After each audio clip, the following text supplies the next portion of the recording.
Kili, guck mal das Nachbarfenster. Oh, Und dann links daneben, Brettschneider, das dumme Schwein. Alter, das gibt's doch nicht. Guck mal, was der vor riesen Fernseher hat. Ja, ich sehe es, Junge. Der hat so bald 2 Meter. Aha. Ist das hier so Flatscreen, Ja. wo man die ganze Zeit rechnen muss, 16 geteilt durch 9? Ja, genau.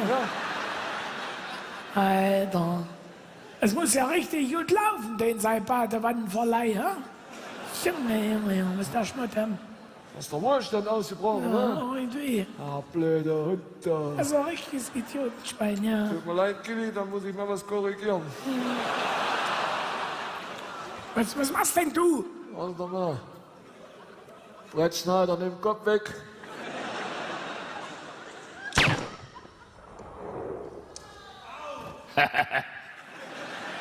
Guck mal, Kili, da weiß nicht, wo es herkommt. Nee.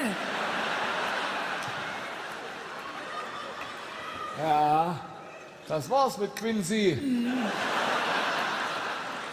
Ein schöner Schuss, Flatscreen. Tja, das war's gewesen von. Jetzt braucht er nicht mehr rechnen. Nee. Brettschneider, jetzt kannst du in der Röhre wieder aus dem Keller hochhucken, Junge. Ja, blöder Hund, Junge. Da kommt nur noch der schwarze Kanal, Alter. Das war's. Tja, Junge.